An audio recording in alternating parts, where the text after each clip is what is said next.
Assalamu alaikum students. Welcome to my channel Camp Planets. I am your tutor Mohammad Waqar Shakeel.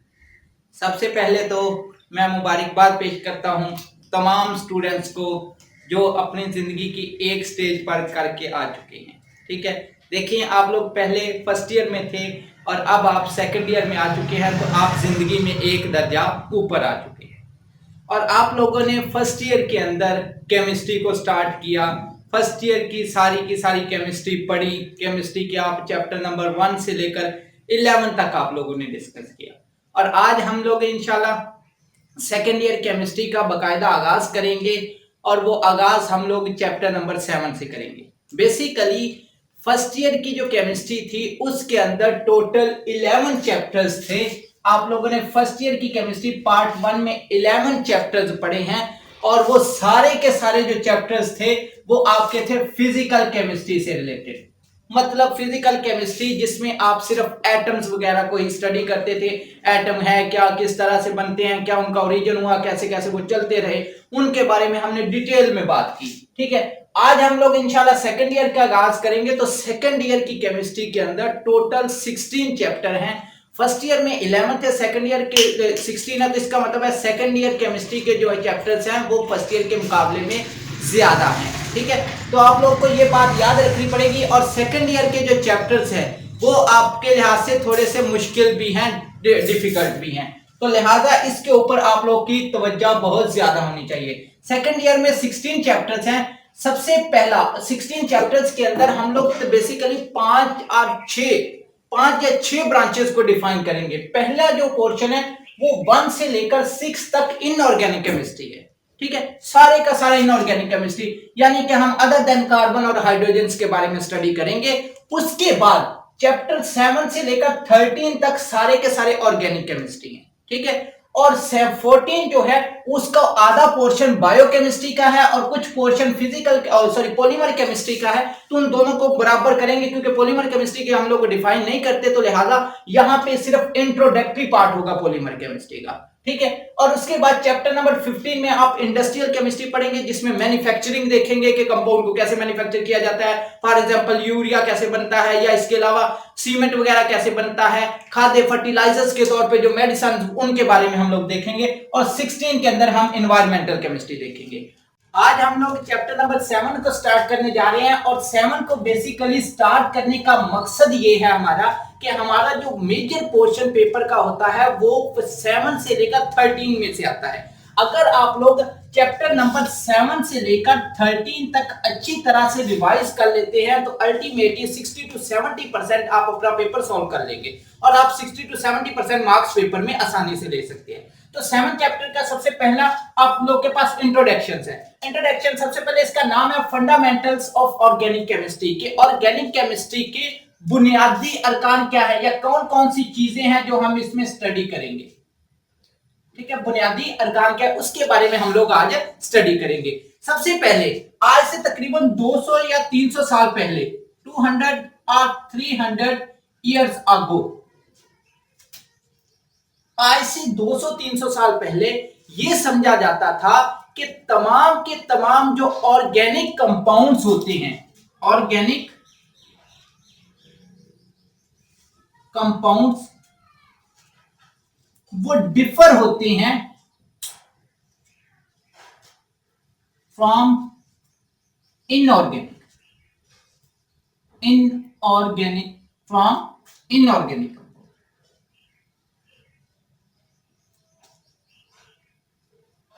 Organic compounds inorganic compound से मुख्तलिफ होते हैं। Organic compounds वो होते हैं जो कार्बन और हाइड्रोजन पर मुश्तमिल है, आप बेसिकली इसकी डेफिनेशन पढ़ते आ रहे हैं। और इनऑर्गेनिक कंपाउंड्स वो होते हैं जो अदर देन कार्बन हाइड्रोजन है, लेकिन हम डिटेल में इंशाल्लाह आने वाले लेक्चर्स में इसके बारे में बात करेंगे। वो कहते थे, साइंटिस्ट ये समझते थे कि तमाम के तमाम जो है ऑर्गेनिक कंपाउंड जो है,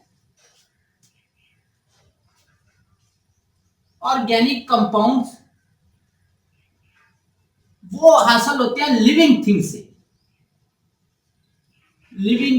से, जानदारों से। हम बेसिकली ऑर्गेनिक और इनऑर्गेनिक कंपाउंड को क्लासिफाई कर रहे हैं on the basis of its origin. Origin के लिहाज से क्लासिफाई कर रहे हैं। और ओरिजिन के लिहाज से देखा जाए तो ऑर्गेनिक कंपाउंड सिर्फ और सिर्फ लिविंग थिंग्स जानदारों से हासिल होते हैं। जानदारों में आप लोग के पास कौन कौन सी चीजें हैं, यानी कि प्लांट्स, एनिमल्स और मैमल्स, इनसे हासिल होते हैं। और इनऑर्गेनिक कंपाउंड जो हैं, इनऑर्गेनिक कंपाउंड वो हासिल होते हैं नॉन लिविंग थिंग से।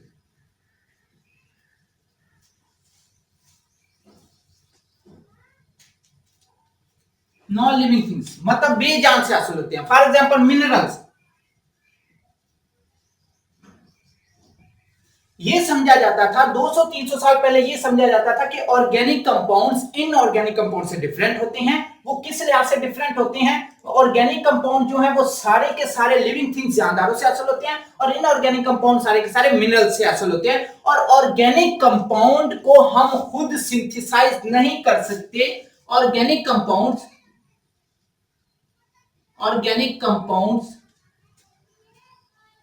कैन never be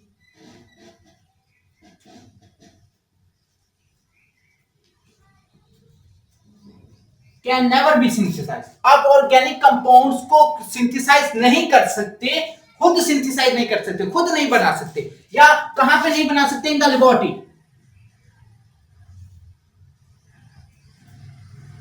ये बात क्यों कही गई थी? उसकी रीजन ये थी कि ऑर्गेनिक कंपाउंड्स के अंदर, फॉर एग्जांपल हमारे पास एक एग्जांपल के तौर पे ले लेते हैं प्रोपेन, या आप लोग इथेन ले लें। इथेन का मॉलिक्यूल ले लें जिसका फॉर्मूला होता है C2H5, C2H6 सॉरी, 2 कार्बन और हाइड्रोजन। ये समझा जाता था कि जो कार्बन और हाइड्रोजन आपस में जुड़े हुए हैं, इनके दरमियान कोई ना कोई फोर्स है जो इनको जोड़ के रखती है। और वो जो फोर्स है वो हमारे पास है वाइटल फोर्स। वाइटल फोर्स मतलब एक यूनिक किस्म की फोर्स है जो इनको आपस में जोड़ के रखती है। और बेसिकली हम इस फोर्स को खुद जनरेट नहीं कर सकते, इस वजह से हम ऑर्गेनिक कंपाउंड को लेबोरेटरी के अंदर सिंथेसाइज नहीं कर सकते। वो साइंटिस्ट ये समझते थे अगर आप लेबोरेटरी के अंदर इनको सिंथेसाइज करना है ना, तो आपको ये फोर्स सिंथेसाइज करनी पड़ेगी। अगर आप ये फोर्स सिंथेसाइज कर लो तो आप प्रिपेयर कर सकते हो। तो ये जो फोर्स है ये तब ये समझा जाता था ये नेचुरली है। नेचुरली मतलब कुदरती तौर पे पाई जाने वाली फोर्स है, और इसको आप खुद सिंथेसाइज नहीं कर सकते। इस वजह से ऑर्गेनिक कंपाउंड्स को आप खुद सिंथेसाइज नहीं कर सकते। और बाद में ये जो फोर्स थी, इस फोर्स के लिहाज से एक थ्योरी बनाई गई जिसको नाम दिया गया vital force theory. Vital force theory का नाम दिया। अब वाइटल फोर्स थ्योरी क्या थी? Organic compounds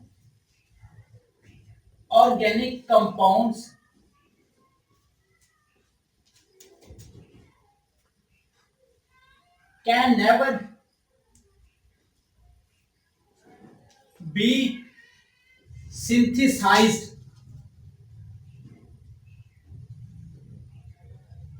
from inorganic compound।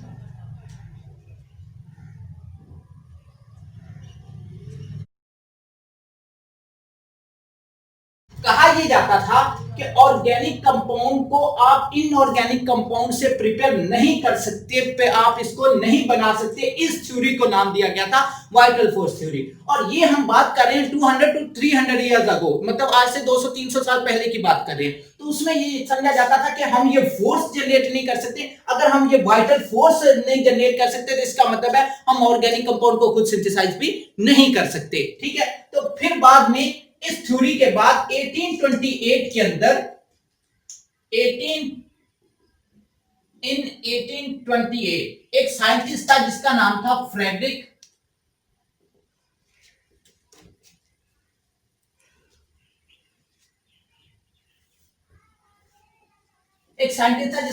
Frederick volar. उसने क्या किया?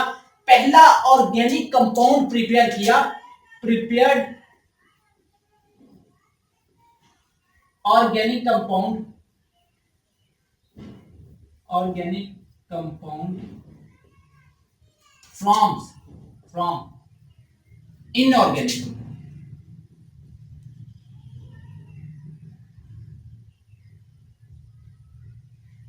उसने पहला ऑर्गेनिक कंपाउंड प्रिपेयर किया इनऑर्गेनिक कंपाउंड से। कौन सा कंपाउंड था? उसका नाम था यूरिया। बेसिकली उसने क्या किया, उसने एक कंपाउंड लिया अमोनियम साइनेट।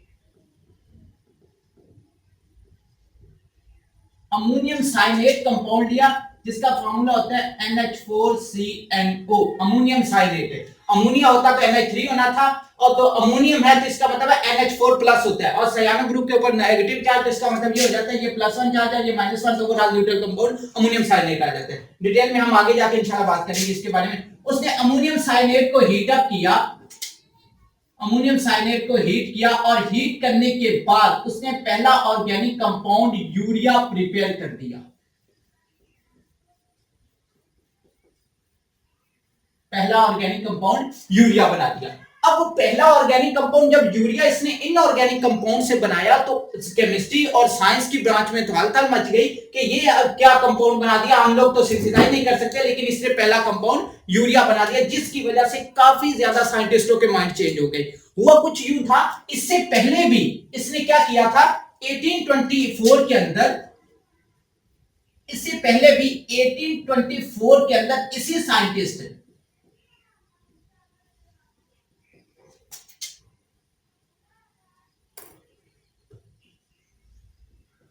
फ्रेडरिक वोलर ने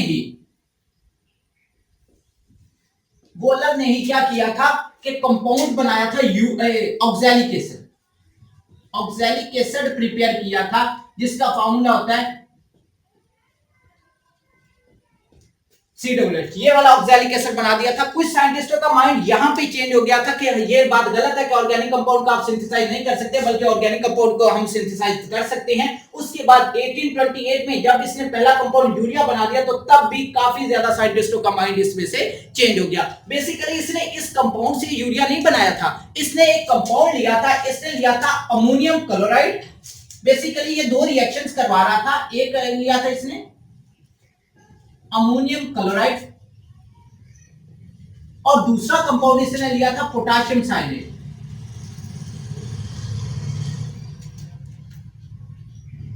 potassium cyanate, ammonium chloride NH4Cl और पोटेशियम साइनेट जो होता है वो KCNO। इसने बेसिकली ये दोनों कंपाउंड लिए थे और इन दोनों को 200 to 300 डिग्री सेंटीग्रेड पर ये हीट कर रहा था, और हीट करते दौरान इसके पास कंपाउंड बन गया, आप लोग के पास अमोनियम साइनेट बन गया था। और अमोनियम साइनेट एक अनस्टेबल कंपाउंड था, ये फर्दर आगे जल्दी ही कन्वर्ट हो गया यूरिया के अंदर। तो बेसिकली ये यूरिया बना नहीं रहा था, बल्कि इसने सिर्फ रिएक्शंस करवाया था, इन दोनों का इनऑर्गेनिक कंपाउंड का रिएक्शन करवा रहा था, और उसके नतीजे में एक अनस्टेबल कंपाउंड अमोनियम साइनेट बन गया, जो फर्दर आगे किसमें कन्वर्ट हो गया, यूरिया में। तो इस तरह ये वाली जो थी, यहाँ पे आके कुछ साइंटिस्टों का माइंड जो हो गया वो चेंज हो गया। वो कहते हैं वाकई ही हम ऑर्गेनिक कंपाउंड को खुद सिंथेसाइज कर सकते हैं, और ये बात गलत है। लेकिन कुछ साइंटिस्ट फिर भी इस बात को नहीं मान रहे थे, और उनमें सबसे जो मशहूर साइंटिस्ट है वो है लुईस पास्चर। वो इनकी बात को नहीं फॉलो कर रहा था, वो कहता है ये बात गलत कह रहा है। लेकिन जब 1850 के अंदर, इन 1850 के अंदर डिफरेंट साइंटिस्ट जो थे, साइंटिस्टों ने जब डिफरेंट तरह के कंपाउंड प्रिपेयर कर लिए, तो तब जाके फिर बात मानी गई कि वाकई ही हम ऑर्गेनिक कंपाउंड को सिंथेसाइज कर सकते हैं, और यहां पे आकर वाइटल फोर्स थ्योरी रिजेक्ट हो गई। और ये बात जो यहां पे कही गई थी कि organic compound can never be synthesized from inorganic compound, ये बात गलत साबित हो गई। ठीक है, तो ये इंट्रोडक्शन में हम लोगों ने सिर्फ 3 बातें ही आज की हैं जनरल। ये सबसे पहले इंट्रोडक्शन में 200 से 300 साल पहले on the basis of its origin, ये ओरिजिन की बात याद रखनी है कि बेसिस ऑफ इट्स ओरिजिन हम ऑर्गेनिक कंपाउंड को क्लासिफाई करते हैं। 2 तरह के होते हैं, एक हमारे पास ऑर्गेनिक कंपाउंड को हम लिविंग थिंग से हासिल करते हैं, इनऑर्गेनिक कंपाउंड को आप नॉन लिविंग थिंग से हासिल करते हो। और लिविंग थिंग्स में हमारे पास आ जाते हैं प्लांट्स, एनिमल्स और मैमल्स, और नॉन लिविंग थिंग्स में हमारे पास आ जाते हैं मिनरल्स वगैरह। ठीक है, और फिर कहा गया था ऑर्गेनिक कंपाउंड को आप खुद सिंथेसाइज नहीं कर सकते। क्यों नहीं कर सकते? क्योंकि कार्बन और हाइड्रोजन या ऑर्गेनिक कंपाउंड में पाए जाने वाले जो फोर्स है वो फोर्स हम खुद नहीं बना सकते, वो फोर्स नेचुरल है। अगर वो हम खुद बना ले तो हम ऑर्गेनिक कंपाउंड में बना ले, तो हम लोग अगर वो फोर्स नहीं बना सकते तो इसका मतलब ऑर्गेनिक कंपाउंड को खुद सिंथेसाइज नहीं कर सकते। और इस फोर्स को या इस नाम को उसने नाम दिया था वाइटल फोर्स। उन साइंटिस्टों ने इस थ्योरी को नाम दिया था वाइटल फोर्स थ्योरी, और ये कहती थी organic compound can never be synthesized from inorganic compound, इसको प्रिपेयर नहीं कर सकते। लेकिन फ्रेडरिक वोलर ने सबसे पहले पोटेशियम साइनेट को अमोनियम साइनेट को यूज करते हुए पहला ऑर्गेनिक कंपाउंड यूरिया बना दिया, और इस तरह इस थ्योरी को उसने रिजेक्ट कर दिया। उससे पहले भी उसने क्या किया था कि और भी कंपाउंड प्रिपेयर, ऑक्सैलिक एसिड उसने 1824 में बना लिया था। उसके बाद जब तकरीबन 1850 तक तकरीबन 100 के करीब ऑर्गेनिक कंपाउंड्स प्रिपेयर हो गए, तो तब जाके ये बात मानी गई कि वाकई ही हम इनको खुद सिंथेसाइज कर सकते हैं। ठीक है, अब यहाँ पे हम लोग थोड़ा सा ऑर्गेनिक केमिस्ट्री को डिफाइन करेंगे। ऑर्गेनिक केमिस्ट्री होती क्या है, थोड़ी सी हम लोग बात कल डिस्कस करेंगे। आज के लिए सिर्फ हम ये डेफिनेशन से डिस्कस करेंगे। इस डेफिनेशन के साथ भी इसकी डिटेल है, वो डिटेल इंशाल्लाह हम नेक्स्ट लेक्चर में डिस्कस करेंगे। ऑर्गेनिक केमिस्ट्री कहते हैं कि केमिस्ट्री की वो ब्रांच है, branch of chemistry in which, जिसमें we study carbon and hydrogen and their derivatives।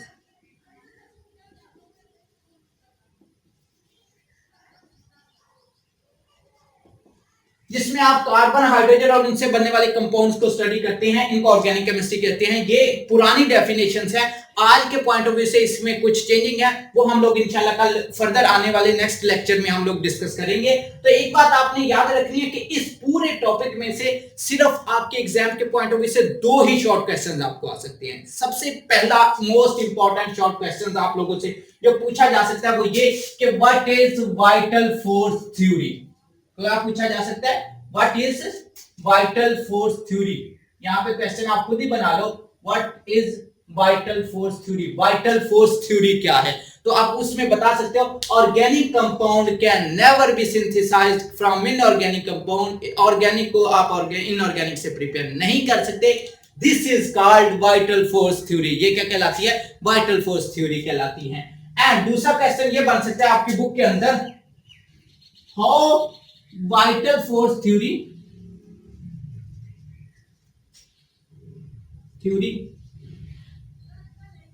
was rejected। Vital force theory को रिजेक्ट कैसे किया गया, या कैसे रिजेक्ट हुई, तो आप कहोगे इन 1828 a scientist Frederick Wöhler prepared urea from inorganic compound ammonium cyanide। he heat from, ये आपकी बात बुक में उसने बात नहीं की कि आपने अमोनियम क्लोराइड और पोटेशियम साइनेट को लेना है। ये तो मैंने थोड़ा सा आपको डिटेल में बता दिया, हकीकत में ये कंपाउंड ले रहा था और उससे यूरिया बन रहा था। तो आप कहोगे इन 1828 a scientist Frederick Wöhler prepared urea from ammonium cyanide। Ammonium cyanate basically उसने लिया था यूराइन ऑफ मैमल्स। ये बात मैं यहां पे चले बता देता हूं, यूराइन ऑफ मैमल्स,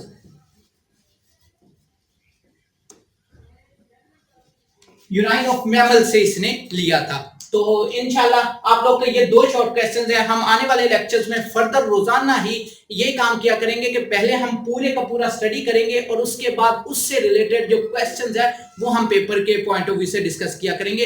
स्टूडेंट समझते हैं कि हम लोग इसको अच्छी तरह से तैयार नहीं कर सकते, हमें पता नहीं चलता क्वेश्चंस कैसे आते हैं, तो ऐसा कुछ नहीं है, सारे के सारे क्वेश्चंस बुक में से ही होते हैं। तो हम इंशाल्लाह हर लेक्चर्स के साथ जो उससे रिलेटेड शॉर्ट क्वेश्चंस होंगे वो मैं आपको साथ साथ बताता जाऊंगा। एक क्वेश्चन आने की चांसेस उसका नहीं है, लेकिन मैं आपको वैसे फर्दर बता सकता हूं कि on the basis how organic compound can be classified on the basis of its origin. Origin के लिहाज से क्लासिफाई कैसे करेंगे, तो आप बता सकते हैं ओरिजिन के लिहाज से 2 ही किस्में हैं, एक ऑर्गेनिक है, एक इनऑर्गेनिक है। ऑर्गेनिक सारे के सारे लिविंग से हासिल होते हैं और इनऑर्गेनिक जो है वो सारे के सारे नॉन लिविंग थिंग से हासिल होते हैं। तो आज के लिए इतना ही, अल्लाह हाफिज।